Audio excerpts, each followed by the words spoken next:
Welcome to KXAN News Today. Here are your Wednesday morning headlines. An Amber Alert is out this morning for a kidnapped 7-year-old little girl. Police in Temple say Chrisley Hernandez is in immediate danger. They're also looking for Amanda Guerra in connection with the abduction. Texas House and Senate are back at the state capitol today. Follows Governor Greg Abbott's order for a second special session. Lawmakers couldn't come to an agreement on property tax relief, so Abbott is calling them back to the Capitol and says he's going to keep doing it until a deal's reached. Airlines around the country trying to catch up on delayed or canceled flights after tens of thousands of Americans were affected from the severe weather we saw to the east. And right now, Austin's airport is not seeing many delays. But it is another hot day today, and we're hearing temperatures may be cooling down a bit into the 4th of July weekend. Good morning, everyone. I'm Sally Hernandez. And I'm Tom Miller. State power grid hit an unofficial record high yesterday, and we're still under a heat advisory. We have meteorologist Kristen Curry tracking this. Potentially some good news on the horizon. Yeah, sort of kind of getting better when it comes to the numbers here. It's still going to be hot, but not quite as hot as where we've been. Let's take you outside this morning. We look good up in Northwest Austin. Our Palms car wash camera showing dry roads, clear visibility. We got a clean radar to start our Wednesday. Temperatures this morning even running a little cooler than what I was showing you yesterday at this time. Upper 70s to low 80s, 78 Georgetown, 77 here in the city, 81 in Llano. We've got 76 for our friends in Lockhart this morning. Where are we going with the numbers? Well, you'll notice the hike and bike forecast calling for a temperature of around 93 around lunchtime, and then 104 the forecast high. Yesterday, we topped out at 105. So I told you yesterday it's going to be a slow downward trend in the numbers because 1 degree you probably won't notice, but hey, it's a step in the right direction, right? And even the heat index values, those heat indices coming down just a little bit. Likely to see a forecast heat index around 108, but better than the 110 we topped out with yesterday. So the heat alert's in effect for yet again another day. This is going on a week now that we've seen orange and pink on this map, but excessive heat warnings and heat advisories in effect this afternoon into this evening.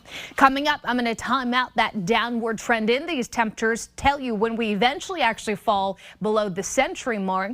Got some low rain chances stuck about too. That will be more in the extended forecast, so you don't have to worry about it today, but giving you a heads up on some changes heading into our 4th of July holiday. Those details coming up in your first warning forecast. See you then, Kristen. Austin police need your help finding one man they say assaulted a woman while robbing the Royal Blue grocery store.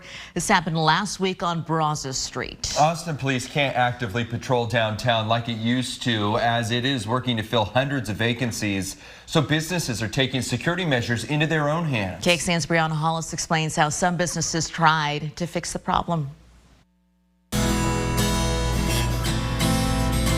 Wild about music is wild about Austin. My parents started this business almost 30 years ago. CEO Tegan Hahn isn't wild about what's been happening at the store and to her staff over the last couple of years. They've been spit on, hit, punched, scratched. A security guard she hoped would help. It did start out to be a good deterrent. We did start to have issues though with them even just showing up, to them either being overly aggressive or overly passive. We are there to prevent theft from shoplifters. Glenn Bimani, CEO of San Antonio-based BPS Security, didn't provide security guards in this case, but explained that in general, security guards don't have the same privileges police officers do.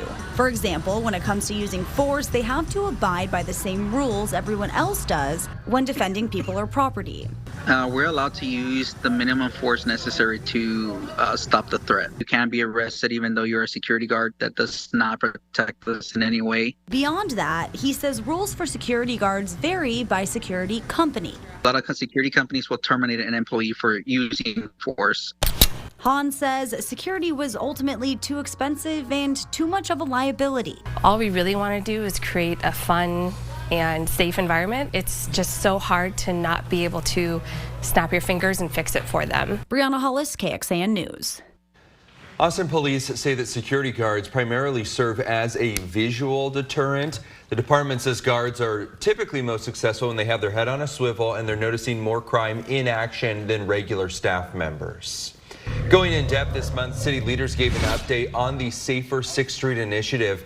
This is a program aimed at improving safety downtown. It includes things like bar staff training, better lighting, and stronger communication between city departments. According to the latest update, 35 bar owners, managers, and staff participated in an entertainment district active shooter training this spring. Potential upcoming trainings include Narcan and overdose prevention, de-escalation training for bar staff, door staff training, and bystander intervention training. A spokesperson for former President Trump's campaign says there are new recordings of Trump proving that he said that he did nothing wrong when it comes down to classified documents. In the recording recently obtained by NBC News, Trump appears to be discussing a sensitive military document and acknowledges he did not classify it when he was president. Consistent with a partial transcript federal prosecutors included in his indictment this month, NBC News Justice reporter Ryan Riley explains why it will be a pivotal part of Trump's classified documents case.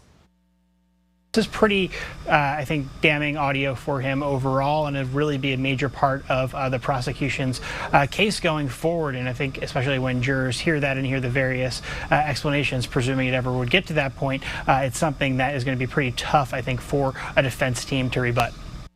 Later on the Today Show, how the fallout from the recordings could impact the former president's 2024 presidential run. Well, neighbors in a Cedar Park neighborhood want an active murder investigation to be reclassified as a hate crime. And we're looking at a new report on child drownings here in Central Texas. Experts with their advice on how adults should divvy up responsibilities when it comes to watching kids around the water. Good morning, everyone. On this Wednesday, June 28th, a live look outside to give you an idea what it's looking like this morning as we kick off your morning here on KXAN News Today. Let's go over to Cedar Park because people there want an active murder investigation to now be reclassified, but as a hate crime. Akira Ross died after being shot at a local gas station earlier this month. She was with her friend. She was with her girlfriend as well off FM 620 near Hatch Road. An affidavit revealed that the accused shooter used an LGBT-related slur before pulling the trigger. Bradley Stamford is now charged with first-degree murder, but if prosecutors determine the crime was motivated by prejudice or hatred, this could be elevated to a hate crime. Williamson County DA Sean Dick told KXAN his office is evaluating the evidence before deciding whether to elevate charges. Still ahead, what investigators are saying about the Pflugerville School District's response to a school officer accused of inappropriate contact with students. And what we know about yet another body pulled from Lady Bird Lake. Second straight year, Austin FC will have an all-star. Maybe not the guy people expected at the beginning of the season. I've got more on that coming up. Good morning. It is Wednesday, June the 28th. One of the last days of June as we work our way into July. Going to check in with Kristen to see how hot it's going to get yet again today. But over to Pflugerville because a Pflugerville ISD officer now faces charges after police say he used social media to inappropriately contact students. Esteban Solis worked as a school resource officer at Kelly Lane Middle School. An affidavit that we got said 3 students reported he inappropriately messaged them on Snapchat. The district determined Solis's employment back in May would be terminated, and it is now searching for a replacement officer. Dr. Bob Sanford with Children at Risk, that's a group that researchers and advocates for children, says the district responded appropriately to these students' outcry, and he encourages parents to also stay vigilant at home when it comes to their kids' social media accounts. Parents need to be very engaged in the technology and social media, and it's maybe more work than they signed up to be a part of, but it's very important for the safety of their child. Pflugerville ISD says that it will continue relying on teachers, parents, and staff and students to promote safety on and off campus. Now, giving some statewide perspective when it comes to this, the Texas Education Agency only started tracking inappropriate relationships between students and educators in 2009, alarmed by a rise in the number of cases. A decade later, the Texas legislature created a do not hire registry, but there is a concern that more tracking and laws are needed to stop this, specifically for law enforcement, including those who work at school campuses. The research group Texas 2036 points to an evaluation years ago saying more needed to be done to track misconduct by police officers across the state. Direct quotes from the report was that the way Texas regulates law enforcement is toothless, largely ineffective, fundamentally broken.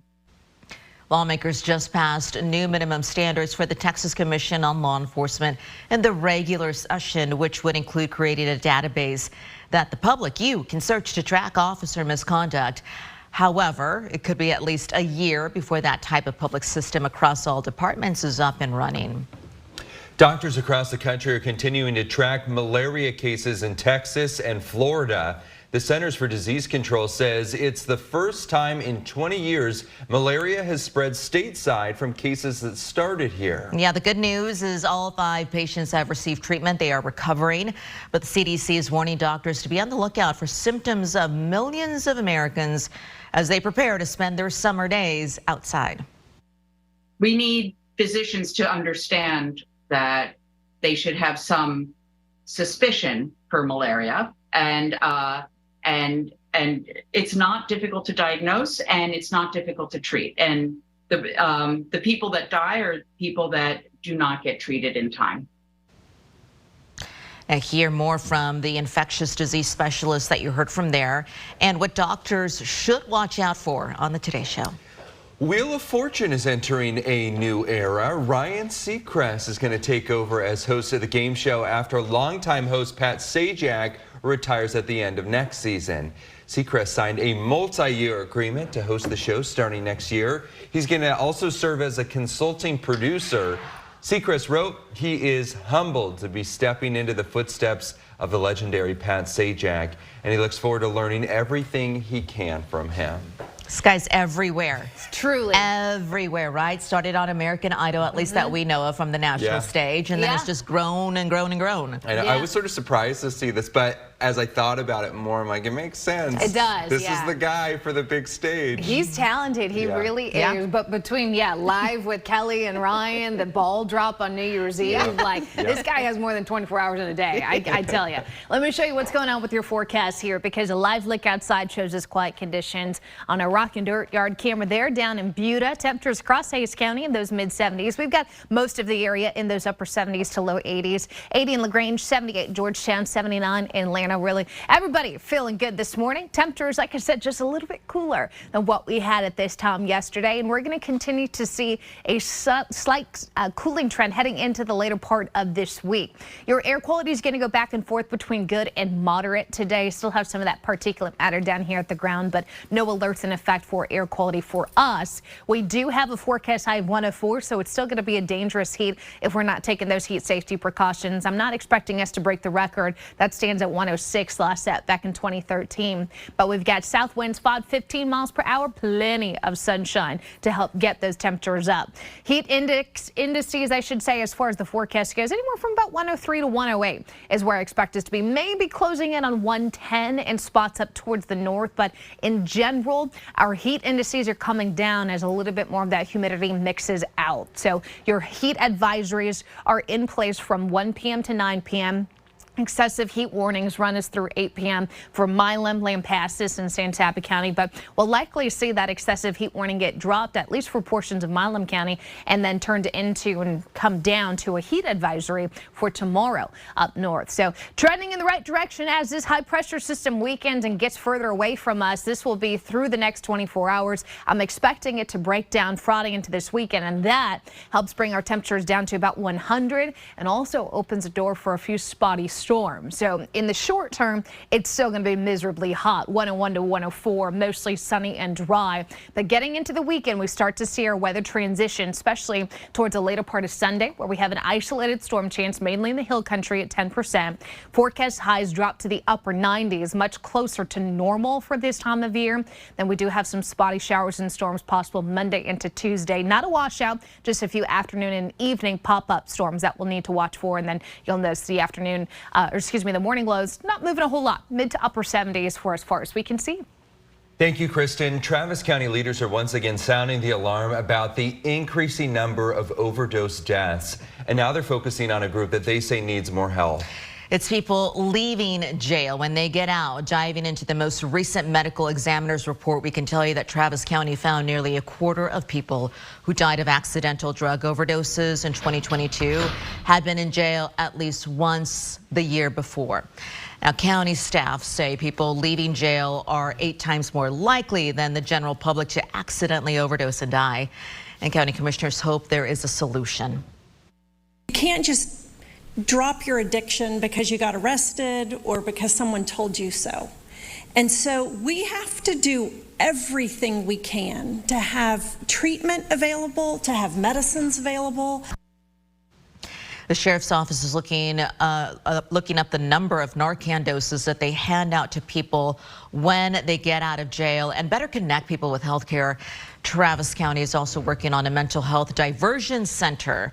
Right now, they say that could help with the issue. It would divert people to treatment for mental health and substance abuse issues instead of putting them back in jail. Going in depth here, this isn't happening in a vacuum. According to the National Institutes of Health, an estimated 65% of the U.S. prison population has an active substance use disorder. While they didn't meet the same criteria, there's another 20% there that was under the influence of drugs or alcohol at the time of their crime. And the inmates with opioid use disorders showing a higher risk for overdose following their release. Before you hit the pool today, there's a reminder we have for you about swim safety. Child drownings continue to be the leading cause of death among children ages 1 to 4 years old. Yeah, I spoke with the Consumer Product Safety Commission on a new report. Let's talk a little bit about how the Consumer Product Safety Commission is issuing this yearly report about drownings. What did you find? What CPSC's latest data show is drownings remain high for children under the age of 15. Nearly 400 children drown each year under the age of 15, with the majority of those, about 75%, to the youngest and most vulnerable, and that's children under the age of 5. And why is the Consumer Product Safety Commission getting involved in issuing this report? We know that drownings are preventable, and there are simple steps you can take to keep your child safe this season and all year long. And so what are some of those things? It all begins with adult supervision. Make sure you designate a water watcher each and every time you're in or around the water. And this person should not be distracted, reading a book, looking at their cell phone. Their sole job is to keep an eye on the children and watch them in and around the water. It's also a good idea to maybe have more than one person have that responsibility, so you can pass it on every 15-20 minutes so that person, again, is not distracted. In addition, make sure you implement layers of protection. Don't rely on just one, and that includes physical barriers, such as a 4-sided 4-foot fence. You want to have a self-closing, self-latching gate that closes each and every time you enter or exit the pool area. Okay, go ahead, Sal. Yeah, thank you, Tom. Make sure that you go to our website at KXAN.com for more information on that story and other layers of protection that you can do when you get out there to the pool. And check your bank account today. If you use Cash App for purchases, the mobile app says that they want you to go and make sure that none of your transactions were double charged. Let's go to Costco now, because customers there, you want to be careful. They're cracking down on people using someone else's membership to shop at their store. So don't do it. The retailer says it's going to require people to show their membership card when they walk in. It will also request to see the card and a photo ID at the self-checkout registers. The company says that's where they've seen the most abuse of people who are sharing their cards. In a statement, Costco said it did not feel right that non-members received the same benefits. Shares of Costco have risen nearly 16% so far this year. This is KXAN Sports, brought to you by Thomas J. Henry. Good morning to you. MLS All-Star Game is next month in Washington, D.C., and Austin FC will be represented. John Gallagher voted to the All-Star team for the first time in his MLS career.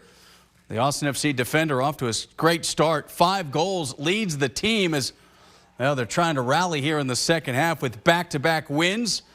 A combined 6-0, and well, Josh Wolf says it's just kind of that process you have to deal with.